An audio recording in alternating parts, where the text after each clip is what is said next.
Good morning and welcome to the VSA Morning Miner. It's Tuesday the 29th of March and I'm joined by Paul Rankin. Paul, how are you doing today? All right, thank you. Just fine. Excellent. Right, well, we best start with Central Asia Metals full year results.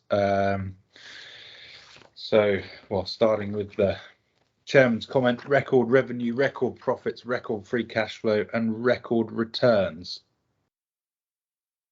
Yes, that's right. What more can you say about that? Except I would also add that they've also boosted the dividend as well with a final dividend of 12p for a full year dividend of 20p, which is up about roughly 30% or so over last year. Yeah, and we're seeing the numbers were slightly ahead of our forecast, so 2.5% higher than our EBITDA figure of 138 million. Free cash flow was half the same sort of quantum above our estimate of 100 million. And so while costs had risen slightly, obviously the strong commodity prices more than offset that and allowed for these record results. That's, the fundamental nature of this business is that it's low costs, and even the sort of percentage changes that we're seeing have a relatively small impact on a small base. In terms of looking at the year ahead, not much seems to have changed in terms of guidance. Production figures and capex are all unchanged. Obviously, we've got a call in an hour or so with the full presentation, but I don't think we'll hear anything that's too surprising in that.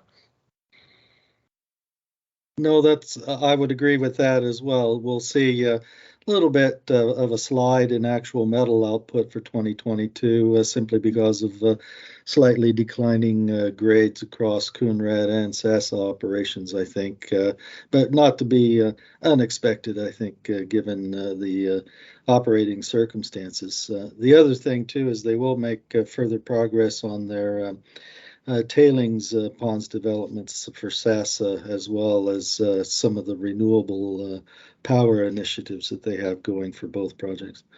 Yeah, there does seem to be a pick up in emphasis on that in light of higher energy prices and the focus on climate change. There's notes hidden in the back about starting analysis on switching from diesel to electric, so that'll be interesting as well. Right, unless you've got any other comments, shall we move on to Lake Resources? Yes, Lake Resources, the ASX lithium brine developer in Argentina for the Kachi project, pointing out that the Japanese firm Hanwha has agreed with Lake to work on a joint marketing initiative of Lake's Kachi brines into the Asian market, and that would be probably Asian market ex-China.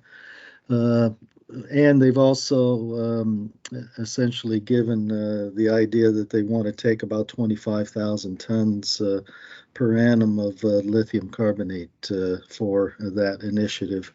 And if it's successful, that they can develop a full supply chain there in Asia, that they feel that the end result of that measurable would be an A rating as far as credit is concerned for eventual expansion of the Kachi operation. And Hanwha has also indicated that they would like to take an equity position going forward into Lake as well, but undefined at this point. And just to point out, I would say that that's in keeping with what Hanwha had done previously with London quoted Bacanora Lithium. Yeah, and worth noting that Japan tends to have sort of higher benchmark levels for lithium grades in Hanwha, in part of that due to the higher quality products that their end users are producing. So that I think that's a reflection of how they perceive Lake's product might end up. But obviously it's an MOU at this stage, so still more work to be done, and that's not conclusive. Anything else, Paul? Yes.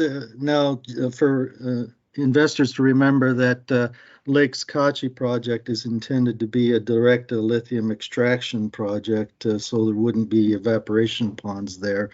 And in keeping with that same idea, Rio Tinto also announced yesterday that they had completed the $825 million acquisition of the Rincon lithium salar.